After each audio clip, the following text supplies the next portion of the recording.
I need to make double sure that all of the treasure that I've earned here is scoured clean. Why are these humans driven to sneeze and cough on everything in sight? Ludmilla resisted the urge to roll her eyes as Elishnish fretted over the cleanliness of her earnings. While there wasn't anything inherently wrong with the desire for cleanliness, the Frost Dragon's thoughts had a sense of immediacy to them despite her not only being able to cure herself with spellsong but also wearing an item that bestowed immunity to disease. The Second Legion's operations in the blister ended far earlier than anticipated. With the fall of the Viridian Dragon Lord, resistance seemed to simply melt away. Troubled at the gap between their assessments of enemy strength and what they encountered in the jungle, General Carbane had most of the Second Legion withdraw to resume patrols of their jurisdiction. The last thing they needed was thousands of gnolls crossing over the mountains and swarming into the surrounding areas wreaking havoc. On their way out of the jungle, every division seemingly fell ill simultaneously. Ludmilla wasn't certain whether it was inevitable from being in the jungle for so long or if the soldiers had lapsed somehow with their operations winding down, but the result was that over 8,000 people were quarantined in a massive encampment around the fortress overlooking the spill.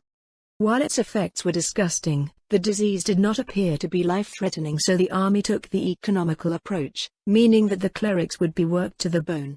A field hospital was set up outside the encampment and the men were cured one company at a time. The air wing was first to be treated, followed by the undead acclimated companies who were then sent out to patrol the region alongside the Death Cavaliers waiting for them at each city. Ludmilla returned to Enns with General Carbane and most of the 1st Division. The city showed absolutely no awareness of the fact that an ancient green dragon had very nearly gone on a rampage across the land. Citizens quickly made their way up and down the streets to minimize their exposure to the chilly winter weather. Few paid any mind to the small column making their way to the garrison. Within the war room of the garrison's keep, Ludmilla, General Carbane, Commander Enns and Officer Aburbad sat at the table that felt comically large without the full command staff in attendance. Before reviewing their campaign, lunch was served and they settled into a relaxed conversation. "I have this reputation for being so skilled that I've never lost a battle," the aged general said. "But I can't say that skill had anything to do with this one. I believe you understand that the true battle was in how the Second Legion conducted the operation over anything else." "Your Excellency," Ludmilla replied. "It was not a battle in which one can win or lose, and it is a battle that never really ends. A commander's skill can be crucial in war, but it is even more so in times of peace. Something that goes unrecognized by most, I think. I'm afraid to know what your assessment is so far. Would it make any sense if I said human?" General Carbane pressed his lips together, nodding quietly. Commander Enns leaned forward on an elbow, confusion evident in his expression. "If I may ask, my lady, what does that mean?" "Tell me, Commander Enns," Ludmilla said. "Now that the Viridian Dragon Lord is no longer, what will the Imperial administration do?" "Conservatively speaking," the commander replied, "they'll redirect the efforts once focused on developing the Azalesian frontier to the blister. Based on the findings of our troops, there will most likely be initiatives for the exploration of mineral wealth. I can't imagine it otherwise with the precious gems and ores we discovered in the tribe's possession. The strange environment of the blister is also something that the Imperial Ministry of Magic and the Ministry of Agriculture will be keen on investigating. Would you say this is an ideal course of action?" "Accounting for our current knowledge and circumstances, yes. Before the Sorceress Kingdom and these Death Series servitors, slowly wearing down Rias ties and gradually annexing its territories was the most efficient way for the Empire to expand. While it isn't an option any longer, the Death Series servitors make clearing our other frontiers of threats an even better avenue." Ludmilla nodded at his words. "I believe that this is an answer reflective of human culture in this region," she said. "If an intelligent, rational administrator from Riastais, Roble or the slain theocracy was placed in the same position, it is likely that they would consider things along the same terms and come to the same conclusions." "It seems a matter of course," Commander Enns said. "Are you implying that it isn't?" "I'm implying that it is what it is, human. If the Baharuth Empire had the power of the Viridian Dragon Lord at its disposal without any stipulations, what would it do?" Commander Enns turned his head slightly, glancing at General Carbane as if he wasn't sure of the answer. His responses so far and the attitudes of the Imperial Army, however, already pointed to the course that the Empire would take. "If we had that kind of power, General Carbane filled his silence. We would have cleared out the wilderness areas within the Empire and along our borders for development. Then we would have focused on dismantling Riestais if it hadn't collapsed on its own already. Lady Zaradnik is pointing out that, despite being here for centuries, the Viridian Dragon Lord didn't do that. Dragons do their own thing, as does any other race. The Empire is a human nation and can thus be expected to pursue its agendas in ways characteristic to humans. But is there something wrong with that? Commander Enz asked.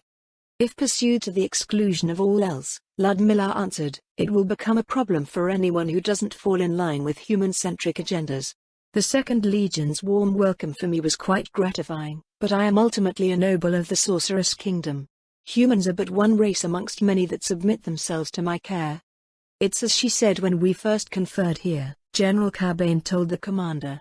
Whatever the result, it is what it is. Most of the command staff simply saw it as a task handed down to us, a problem to figure out. Lady Zaradnik was assigned to us as a liaison officer, but everyone assumed that this meant military advisor. Commander Enz leaned back in his seat, staring up at the wooden beams of the ceiling. If you were aware of this, General, then why didn't you say anything? Because I would be interfering with her duties if I did, General Carbane replied. Lady Zaradnik is here to help us, but it's not just the integration of the undead as a military asset. What we are won't change overnight, and acting as if we're something else won't do anyone any favors. That's not just true for the Imperial Army, but the Empire's place in this whole hegemon business. We're counted on to be who we are. Maybe that will change in time, but this is what we are right now. The Empire is blessed to have such a talented general. Ludmilla smiled slightly. I was fully expecting to wade through the ridiculous mire that I witnessed in our winter. Oh, I'm sure you're still going to have to deal with that, General Carbane told her. The 6th Legion is still waiting for you after you're done here. That's true, Commander Enz frowned. You have General Ray there, too. Beside her, Rangobot furrowed his brow at the mention of General Ray. As far as Ludmilla had gathered from her time in the Empire, the youngest general of the Imperial Army was its new ideal. A fresh face who would lead the next generation of the military through its methodical takeover of the crumbling Riestais. Seemingly half of the Imperial Army's promotional posters plastered in the halls of the Imperial Magic Academy and along the streets of our winter bore his image. Ray? General Carbane snorted. He's just who Lady Zaradnik needs to see. That man is the personification of Imperial ambition. In fact, the 6th Legion becoming the Expeditionary Army will show you just how far the Empire is willing to go if they think that no one can stop them. Their divisions are filled to the brim with young upstarts and ambitious officers. I wouldn't be surprised if Gregan's hair was as white as mine by now. I take it that General Gregan doesn't share in their attitude? Ludmilla asked. Every general but Ray is what one might call a member of the old guard, General Carbane answered. The behavior you've seen in the 2nd Legion leans heavily in our direction, as well. In the 6th Legion, however, you'll probably see the influence of their new mandate and the type of people assigned to its ranks for that purpose. I wouldn't call them unprincipled but untempered? That's probably a good way to put it, the general nodded. A lot of men are out there to prove their quality, earn their spurs and pile up those honors. The fresh faces will probably bend or break in some way, and you'll see some other interesting things from the rest. From what I've read, Ludmilla said, they've been training extensively since the reorganization of the Imperial Army. Training is training, General Carbane replied. The difference between Officer Aburbad and the young officers over in the 6th Legion will become apparent once you get out there. She frowned internally at the implications of his words. I hope this doesn't mean a repeat of what I saw in the Katsa marches, Your Excellency. I'd say you're likely to see at least some of that, my lady, the general smirked. But if you think that's bad, just wait until you see the opposite problem. The afternoon passed uneventfully as they quickly sorted through the campaign summaries.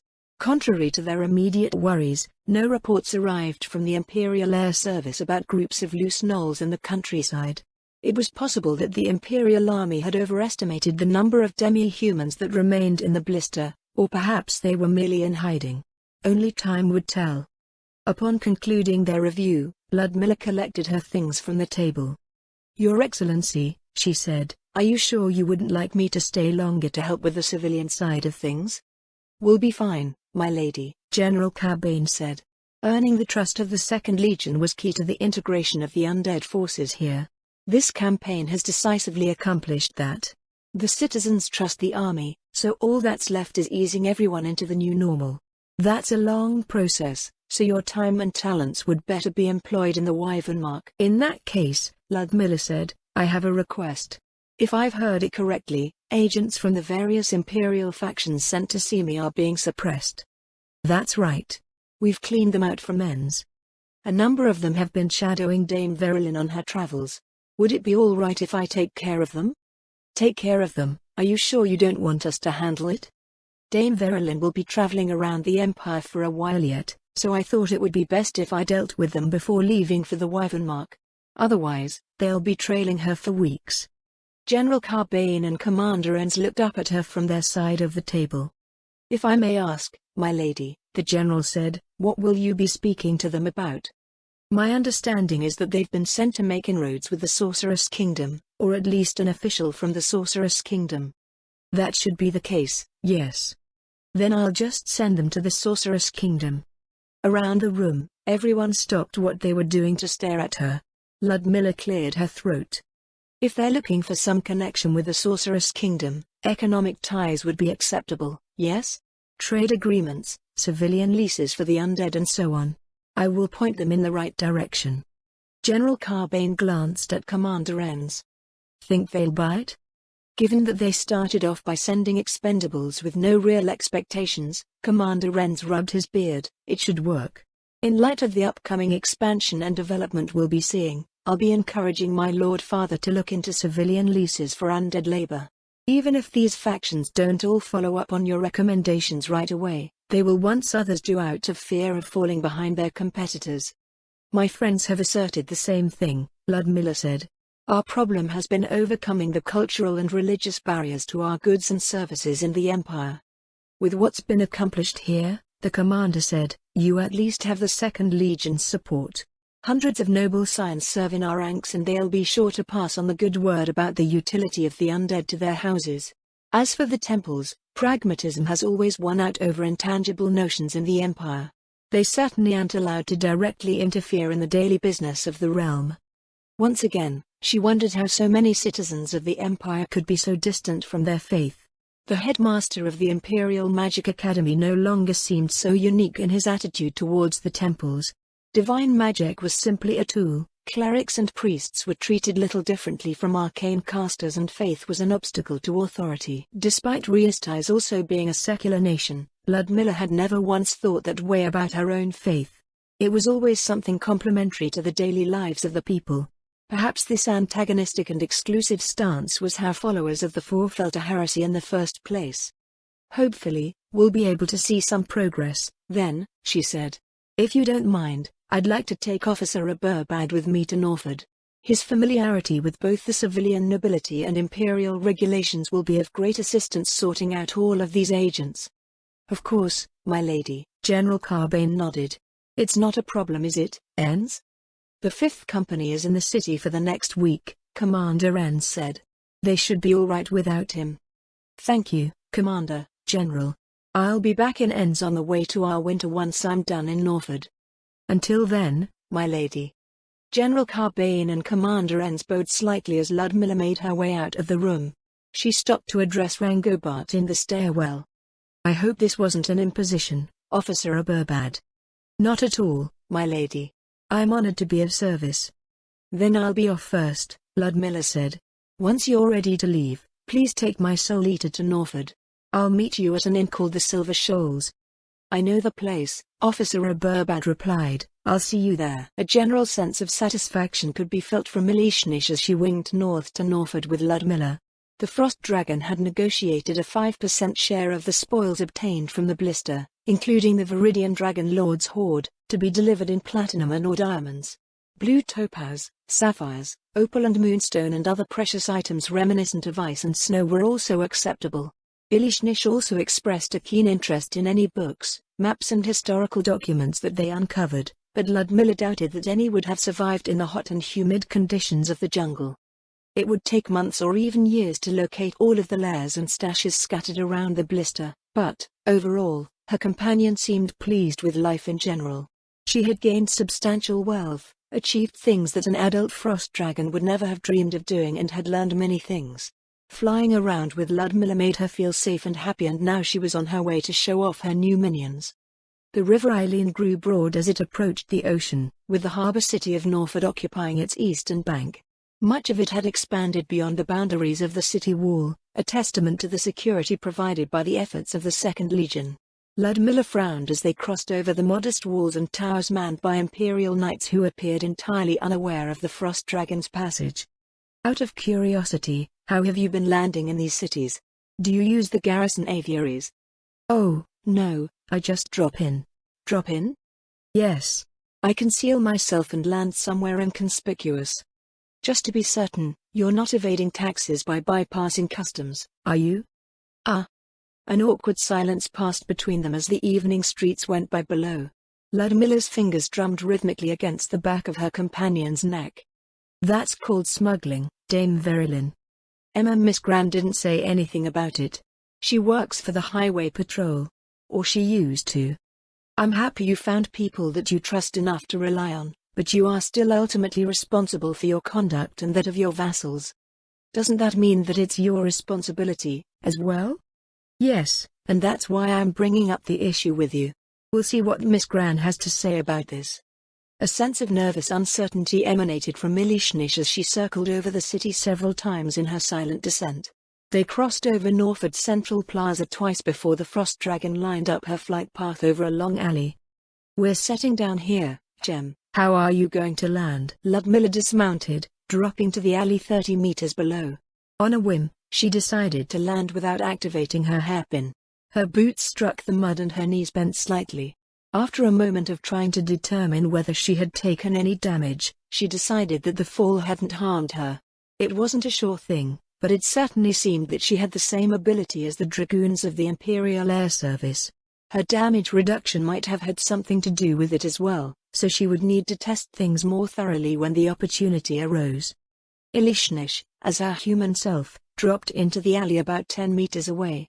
Ludmilla furrowed her brow at the sight of her companion landing in a puddle without creating so much as a single ripple or sound. Without even a pause to recover from the impact, Ilishnish walked over to the alley entrance and cautiously looked out from the shadows. Is there really anything for you to be so watchful of here? It's just instinct.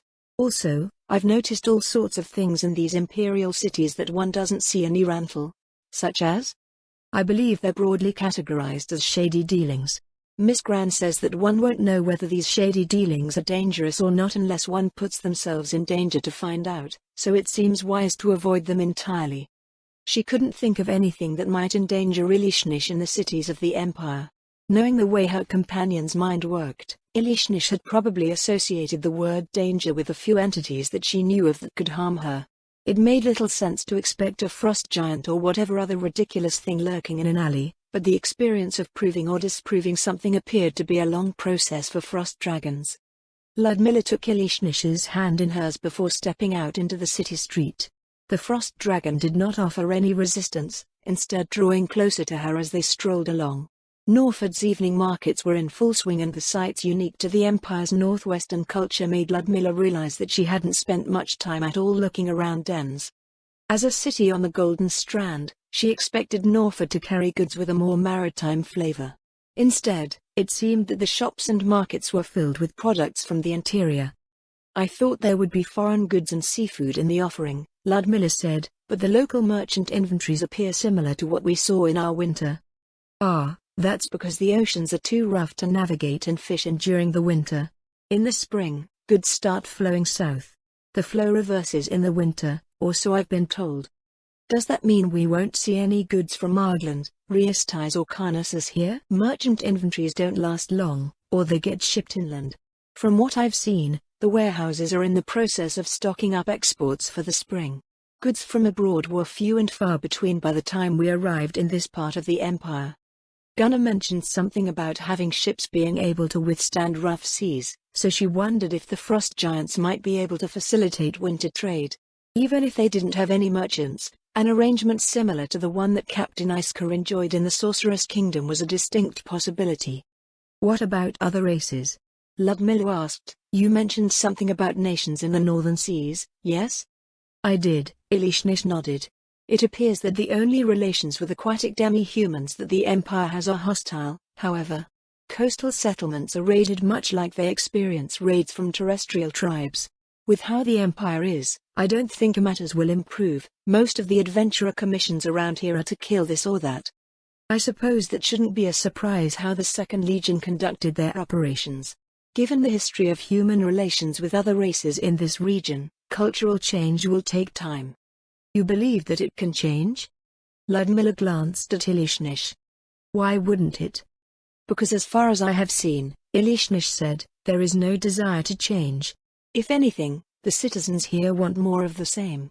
More development, more wealth. Who was it that bragged about how much they were making again? That's different. I'm not sure if this is the right way to put it, but my feeling is that these people wish for wealth so they can do something with it. I just sleep on it. Does that make any sense?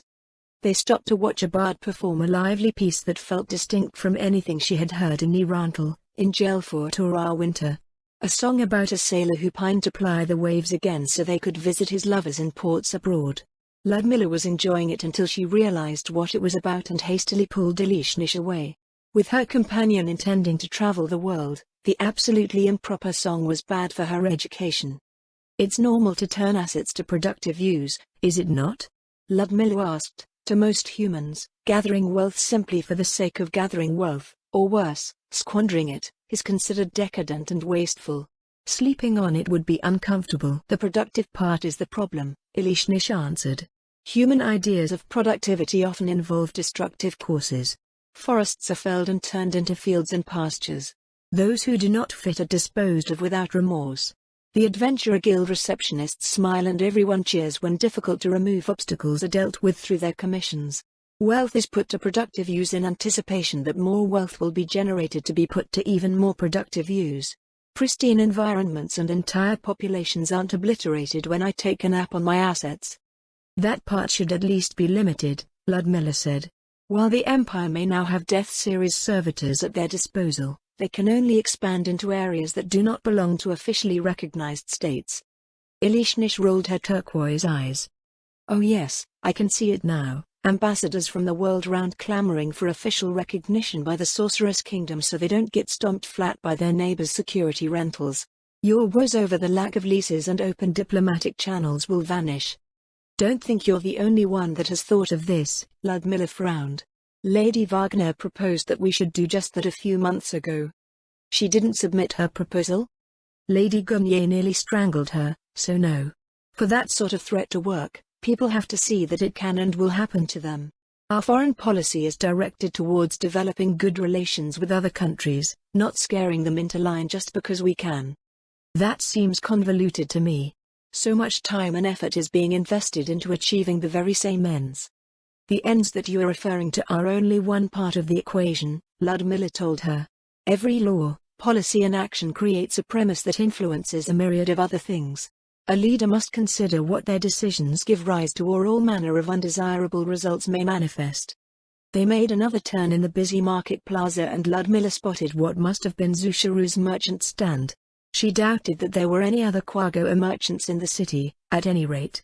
They stood at a distance, observing the lively throng gathered around it. Wasn't this stand supposed to be a single table? A single table quickly became insufficient for Zusharu's business, Ilishnish said. He purchased the pavilion in East Estate. As you can see, his operation has become wildly successful. The pavilion was roughly twice as large as Ludmilla's tent. It was open on one side and the interior was brightly lit. Tables were lined up within, manned by the Quagoa. The customers were attended to by 3 young women adorned in vibrant spring fashions who Ludmilla assumed were Ilishnish's new minions. A 4th young woman in the uniform of an Imperial Air Service officer appeared to be keeping an eye on the crowd. Makeshift lamp posts had also been arranged along the streets near the pavilion, which other stands were taking advantage of. It created a somewhat strange imbalance in the plaza where the area with the superior lighting, with Zusharu's stand near the center, seemed to draw the largest crowd, which she supposed was the point. Aren't those women cold? Also, where did you get all this magical lighting from? The heat and light are provided by magic items from Warden's Vale. I went back one night while we were stuck in one of the towns between the cities. This was something I understood to be effective back when I was helping Zushiro out in Irantal, but I wasn't aware how much more effective it would be when employed to a greater degree. It's something that frost dragons wouldn't instinctively understand. You have exceptional vision and immunity to cold. Light represents much to humans. Their night vision is poor and fire is a crucial tool. Shelter, warmth, food, other humans, light is something one is naturally drawn to. If those associations turn out to be true, the perception is reinforced and other activities can be promoted. Judging from the variety of stands that had been set up nearby, the other merchants understood this too. Several offered food and drink, entertainers came to work the crowds and a wide selection of goods were on display. Men, women and children dined, shopped or socialized in the lively setting. That's an answer a merchant or bard would give. I never expected it from you. It's not difficult to understand as a human, or a former human. Races that are highly social and have similar needs should have similar behavior. From what I've heard, Quago are even more social than humans, so Zushiro must be applying his understanding of things to great effect. An avenue of exploitation that humans find irresistible. Gem, I suppose you're actually well versed in this. You wreak havoc with your opponents by leveraging your understanding of these nuances of nature. Putting it that way is not technically wrong and it is a way to efficiently wage war, but I would rather we use this sort of understanding to build something rather than exploit or defeat others. Establishing a greater culture for the Sorceress Kingdom was a puzzle that Ludmilla and her friends constantly worked to piece together. Once, integration meant finding a place where all of the different races fit into the primarily human society of Irantal. As the reality of the Sorceress Kingdom sunk in, however, it had become a monumentally complex effort. The nature of each race, what that nature meant for perception, behavior and understanding, what it meant for each race's social dynamics, culture and measures of value, a new societal framework had to be established before they could take the first steps on the path to achieving His Majesty's vision for the Sorceress Kingdom. That something like it had once existed in the Katza Plains only served to remind them that the backwater nature of their region of the world was not merely defined by technological or magical development but in the very essence of thought and culture. A pronounced shift in perspective had occurred for Ludmilla since becoming a noble of the Sorceress Kingdom, and it was even more drastic for her friends who had been firmly entrenched in the civilian norms of Riestais. Flaws and cracks stemming from all of the fallacies that their society had been built upon became glaringly apparent. Not a year ago, visiting the Empire would have left Ludmilla in awe of its development and progress. Now, it had simply become something like a case study to analyze in their quest for a truly harmonious nation. Not everything about the Empire was bad, of course. Fundamentally, the national institutions of the Baharuth Empire were second only to those of the slain theocracy. The way that many of those institutions were employed and the culture that they promoted, however, could only lead to tragic outcomes in the far future. But as she had asserted to Elishnish, the influence of the Sorceress Kingdom would gradually bring about positive change. A beacon of prosperity and harmony for all the world to see. His Majesty's will for the Sorceress Kingdom was far beyond her simplistic understanding when she had first heard it declared in the dark alleys of Irantal. Ludmilla couldn't imagine that she had done much more than touch upon the surface of the Sorcerer King's divine wisdom, but even that much placed her on the path to establishing the new order that would serve as the foundation of that beacon. People had a tendency to desire what they believed was better. Once the Empire overcame their fear, superstition and reservations over the Sorceress Kingdom, she was certain that this tendency would come into play. What the subjects of the Sorceress Kingdom created would serve as a guiding light for the great hegemony that would surely form around it. It was their duty to ensure that that light led them in the right direction. After they shared a snack from one of the nearby food stalls, Elishnish went to see her vassals and help Zushiro put away their stand for the evening. Ludmilla wandered over to the Silver Shoals, a merchant inn 1 block away from the central plaza. Officer Reburbad was already there, looking slightly disheveled. "That was quick," Ludmilla said. "Surprisingly so, my lady," Officer Reburbad said. Sergeant Harlow said that the Solito was fast, but I thought his claim that it was faster than a hippogriff was an exaggeration. "I hope you don't mind that I left it outside of the Southern Gatehouse. The citizens probably wouldn't have appreciated me riding into Norfolk with it." "That will be fine," Ludmilla replied. "We should prepare a private room. Dame Verulant should be arriving with her associates shortly." Nemel took a deep breath. Then she took another. Breathe, breathe, breathe. Miss Gran? Oh, Agasl. Nemel stopped breathing. Dame Verilyn cast a dubious look upon her. Are you all right, Miss Gran? I promoted you quite a bit to Lady Zaradnik. If you fall short of expectations, I may be accused of false advertising. That doesn't help. Nemel fidgeted. I'm nervous enough as it is. I'm still in my uniform. Don't you think I should be in a dress? My lady has been stranded in a sea of uniformed men for the last 2 weeks or so, Dame Verilyn said, so I don't think seeing one more uniform will matter. At least you don't have that smell, actually. Do you know what that is? She was fairly certain that she knew what the smell that Dame Verilyn was talking about probably was, but Nemel wasn't sure why it was pertinent to the situation at hand. Fingers patting over her uniform, she checked herself for the 5th time as they stood outside the front entrance of the Silver Shoals. With them were Fenrose, Elise and Idaho. They had nice dresses on and Dame Verilyn had her spectacular dancer outfit. Nemel probably looked like a block of wood in comparison. Dame Verilyn had appeared while they were closing up Zusharu's merchant stand, informing Nemel that Lady Zaradnik was in Norfolk and was waiting to see them. There was no forewarning whatsoever, only the fact that they had been staying in the city for an extended period because Dame Verilyn went off to slay the Viridian Dragon Lord with Lady Zaradnik. That the Baroness was suddenly here to see them was unnerving enough. That this meant she had successfully completed her task of dealing with an ancient green dragon slowly sunk in afterwards, compounding onto the already legendary image that Nemel had of her liege's liege in her head. Lady Zaradnik was someone she had felt long before this meeting, the wielder of mysterious powers beyond the knowledge of the Empire's foremost mystical scholars. A wagon trundled by on its way to the dockyards, the scent of freshly cut pine suffusing the air in its wake. Her hair was tossed by a frigid gust of wind and she fled into the entrance of the inn. Is my head okay? Nemel checked her hair for the dust and splinters that might have flown into it. Fenrose reached out to tease Nemel's dirty blonde locks. You'll be fine, the taller woman said after a few seconds. Isn't it worse to keep Lady Zaradnik waiting? Nemel made a worried sound as she shuffled towards the private rooms in the back of the tavern. Even after all this time, she wasn't sure how she would introduce herself. She roughly understood the duties that Dame Verilyn needed her for, but her tasks were so loosely defined that she couldn't imagine they would come across very well to another noble. She would be growing potatoes. No, she was to develop agricultural lands along a river south of the mountain that Dame Verilyn led atop of. After that, things grew vague.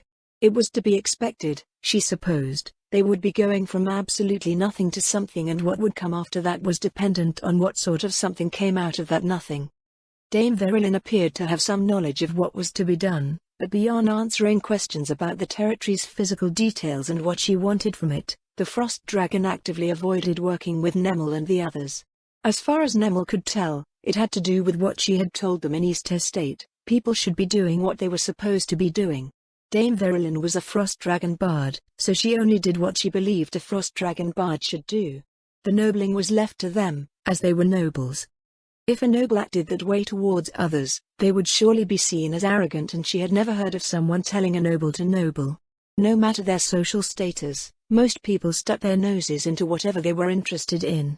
Since this could be quite annoying, Dame Verilyn's self-imposed isolation from administrative affairs was potentially a good thing.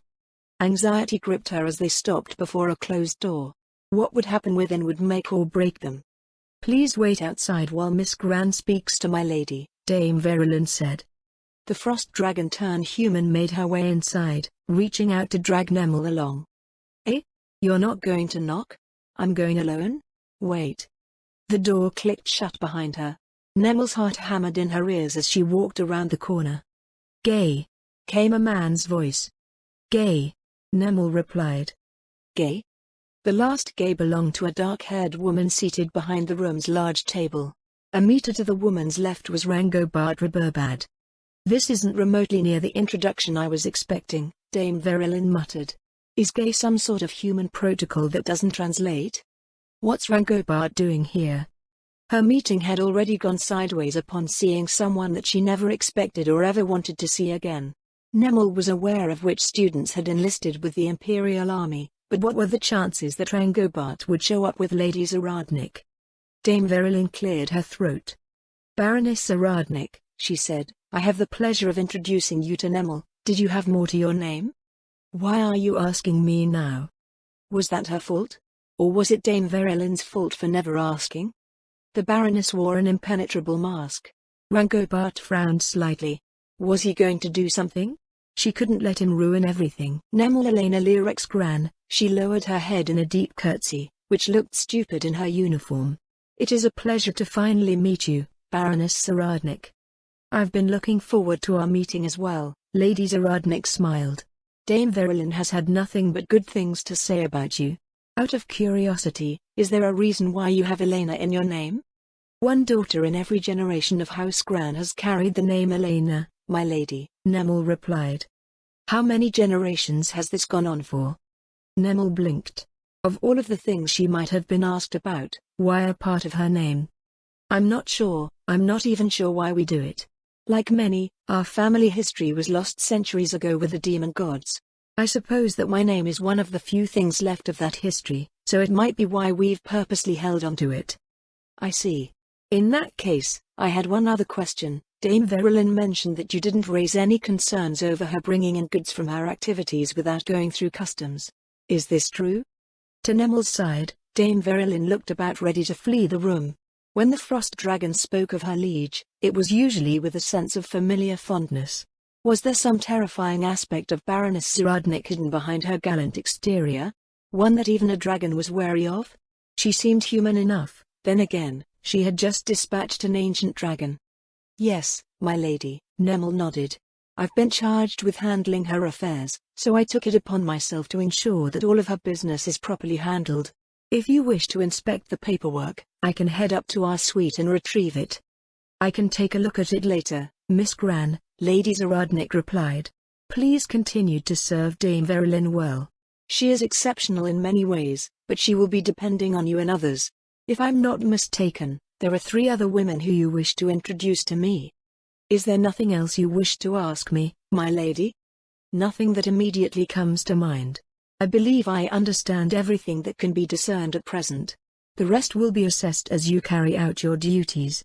One might say that Lady Zaradnik was as curt as could be expected of a frontier noble, but there was something mixed into the way that she conveyed herself, suggesting she knew more than she let on.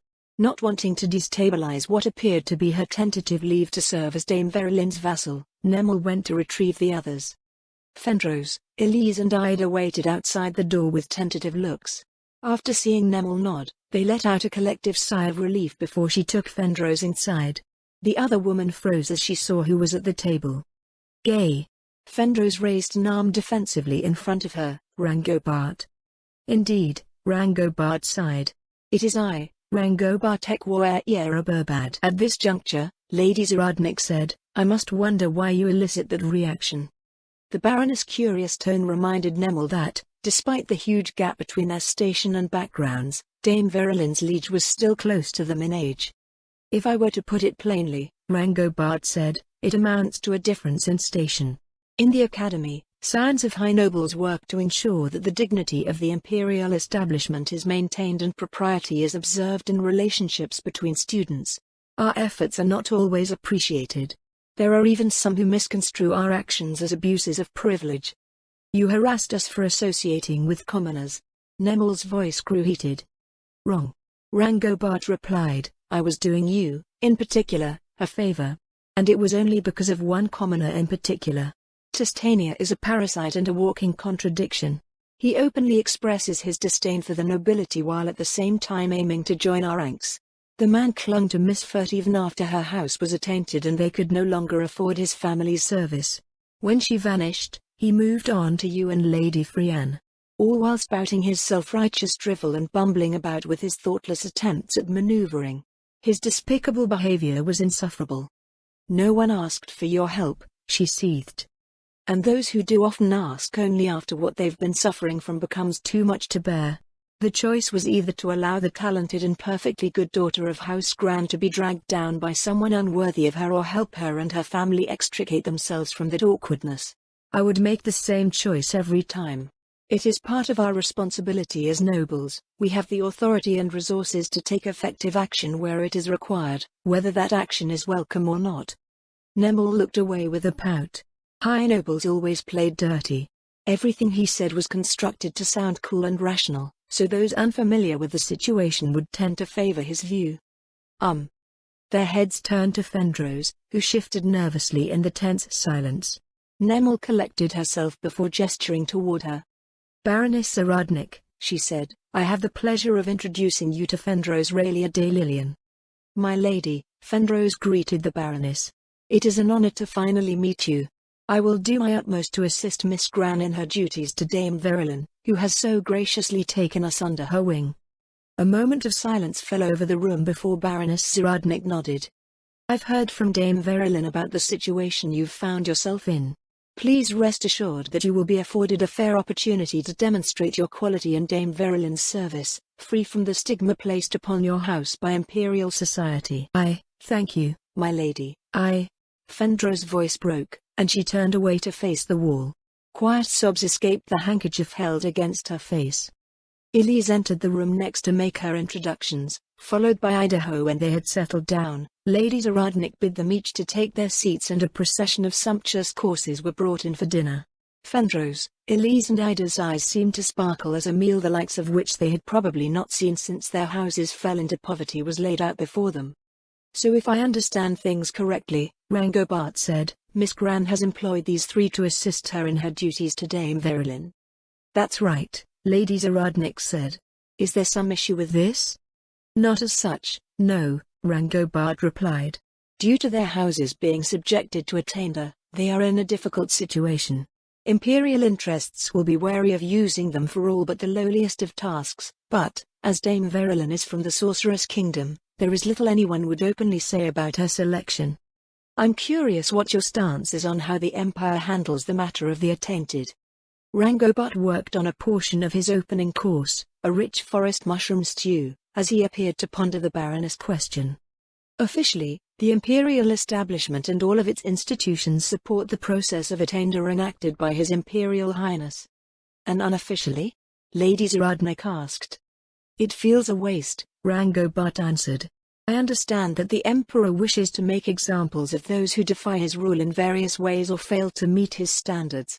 At the same time, however, the Imperial establishment is suffering unnecessary damage.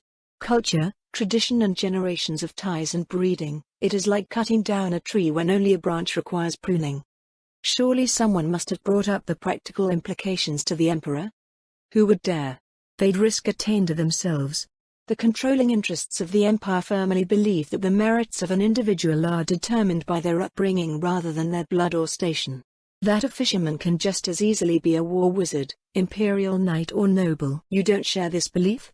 Lady Zaradnik raised an eyebrow. With the headmaster of the Imperial Magic Academy the way that he is, I would have thought most students also carry this mindset. Rangobart snorted. The headmaster is in his position because he is an accomplished wizard, but he is not much else. I'm sure more than a few students understand this by the time they take the promotional examination. He is a mage brought up in the problematic environment that you've indicated in previous discussions. He was raised as a tool and can only see everyone else as one.